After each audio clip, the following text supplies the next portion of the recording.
Državni vrh Srbije već godinama ima ustaljenu praksu jačanja vojnih kapaciteta te države. Tako je nastavljeno i prošle godine. Tokom čitave 2025. godine radilo se na poboljšanju kapaciteta i jačanju vojske Srbije. Osim nabavke novog naoružanja i vojne opreme iz domaće vojne industrije, ali i iz inostranstva, radilo se na poboljšanju uslova rada vojnika, dobijanju novih ugovora, velikog povećanju plata i stvaranju boljih uslova za rad u vojsci.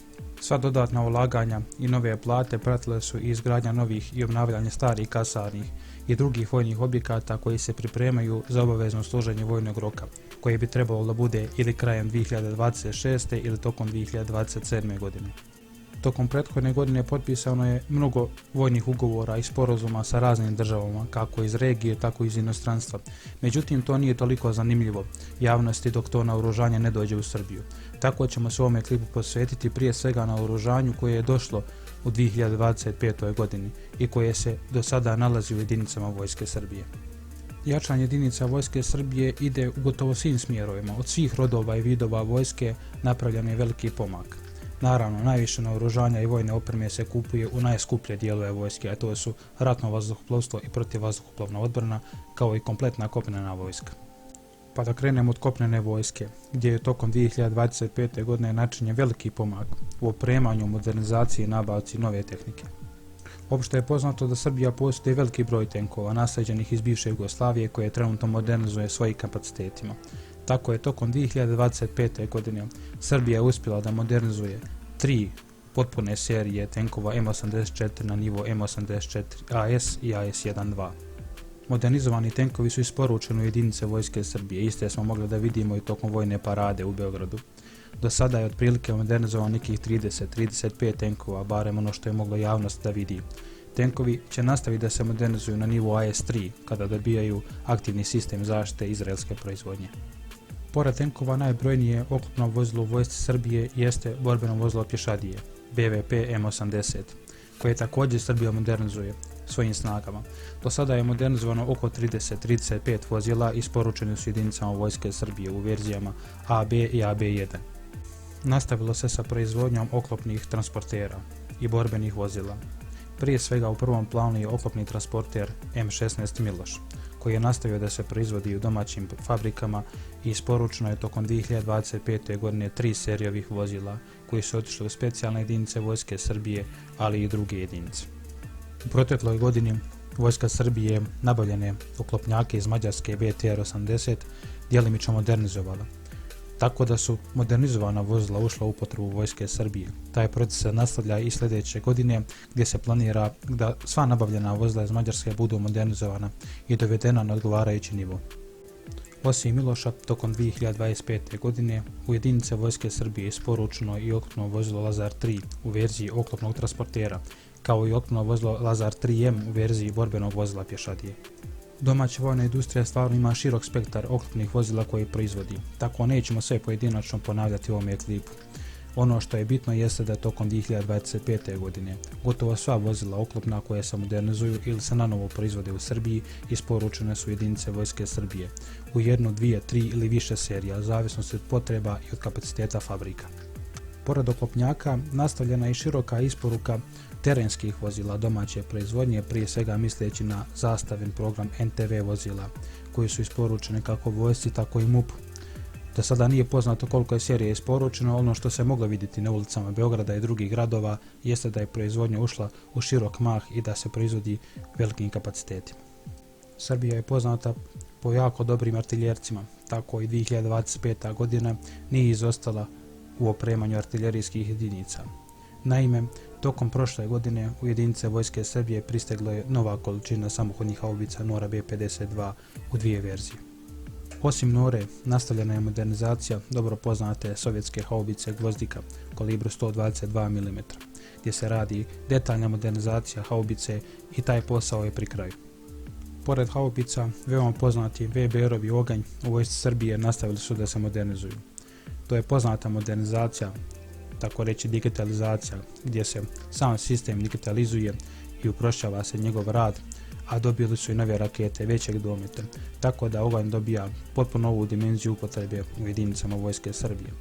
Tokom prošle godine isporučena je nova serija digitalizovanog ognja. Osim toga, isporučene su i 2 serije modularnog ognja sa novim raketama i potpuno novim konceptom upotrebe.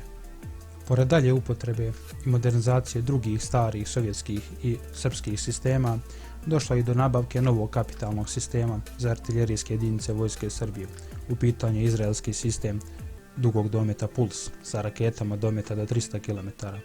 Ovu sposobnost vojska Srbije nikada nije imala. Sada može da gađa precizno na daljinama do 300 km raketama koje imaju naziv kvazibalističke rakete. Kada je riječ o samom sistemu Puls, sistem je počeo da dolazi već sredinom prošle godine. Kako je javnosti poznato, trebalo bi da se kompletira prva baterija ovoga sistema u prvom kvartalu 2026. godine. Tokom prošle godine u jedinice vojske Srbije stiglo je nekoliko desetina američkih oklopnih vozila Hammer, koje su modernizovani srpskoj vojnoj industriji i dobili su razne namjene, kako specijalnim jedinicama, tako i ostalim jedinicama vojske, u jedinicama veze, u jedinicama artiljerije i drugi. Vozilo koje je tokom parade u Beogradu privuklo možda i najveću pažnju strane javnosti jeste domaća izvedba oklopnog vozila MRAP M20 koji radi zastava. Ovo vozilo je nastavilo da se isporučuje tokom 2025. godine.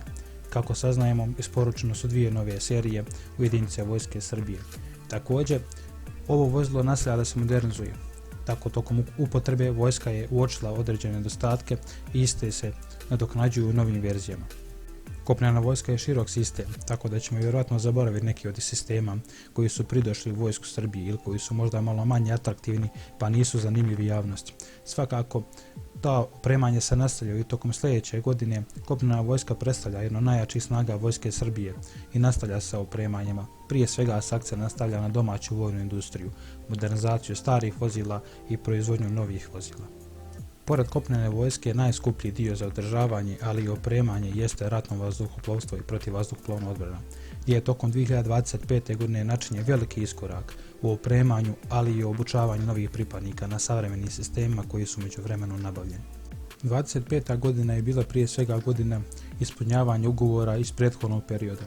Tako su došli novo nabavljeni sistemi, dodatne količine sistema FK3 iz Kine, PVO sistema dometa do 100 km.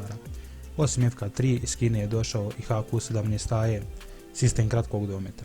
Međutim, osim prvobitne nabavke, došla je dodatna baterija koju Srbija dodatno nabavila i nastavljati se nabavka ovih sistema i u idućoj godini. Osim Kine, tu je bila i Francuska, kako bi isporučila dodatne količine sistema kratkog dometa Mistral 3+, koje Srbija koristi već nekolike godine.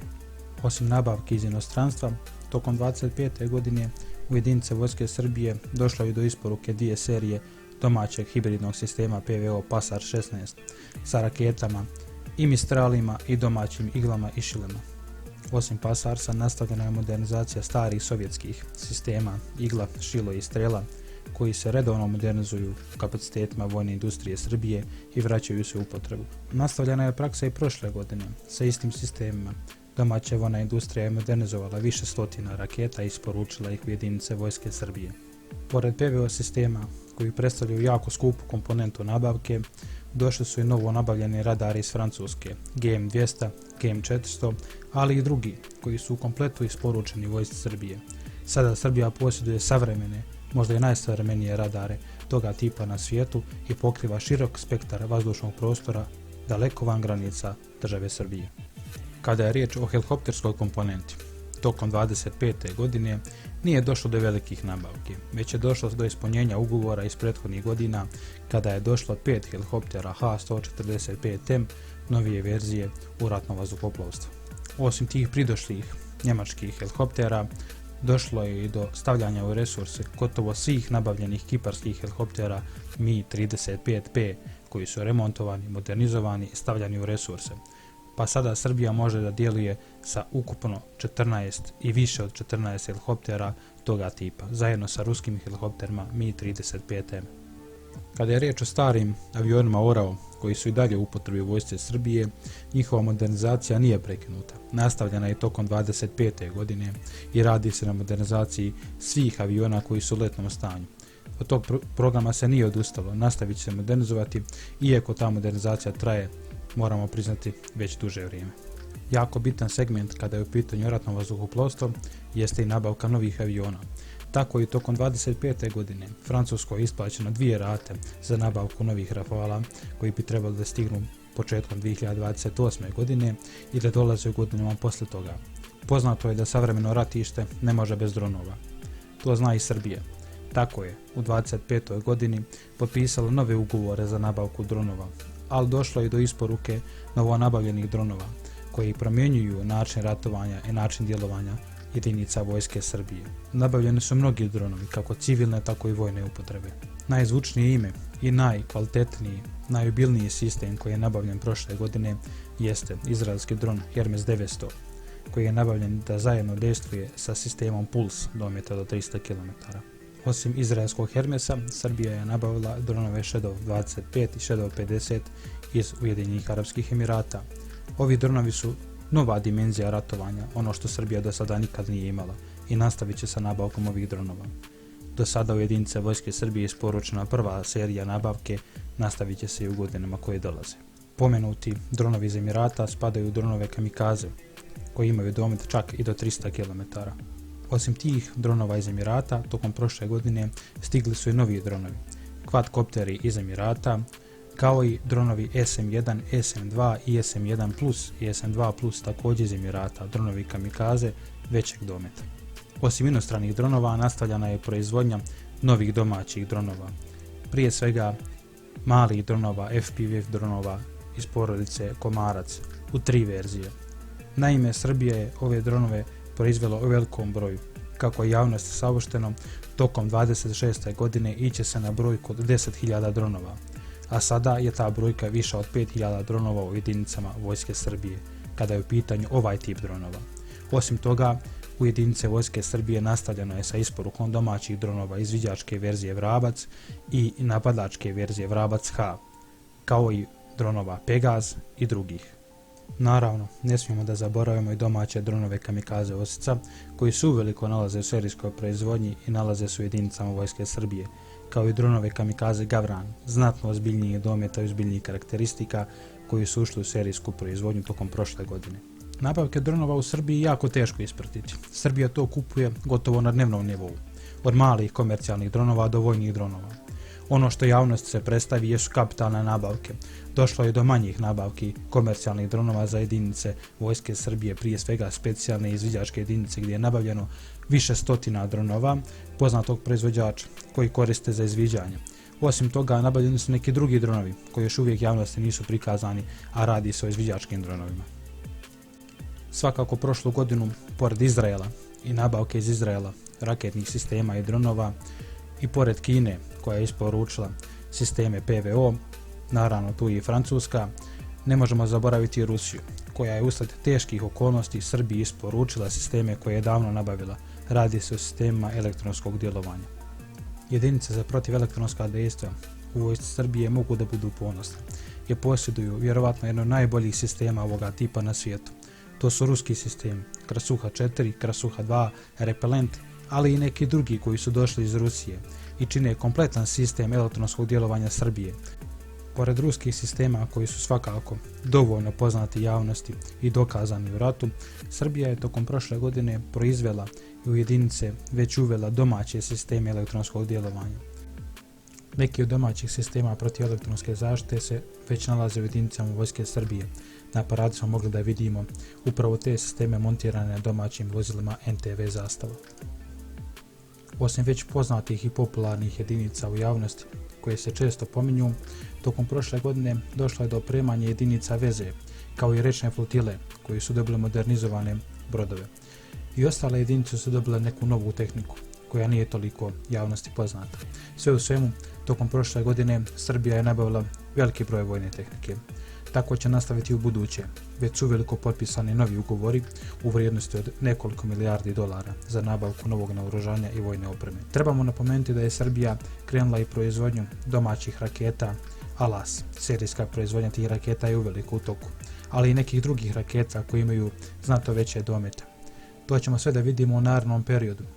šta i koliko će doći u jedinice vojske Srbije, ali svakako toga će biti. Dosta, uslovno rečeno, manjih stvari došlo u jedinice vojske Srbije, kao što su metači dronova, nove uniforme za vojsku, nove automatske puške, nova balistička oprema i mnogo toga što toliko nije baš poznato, ali jako je važno u savremenom ratovanju.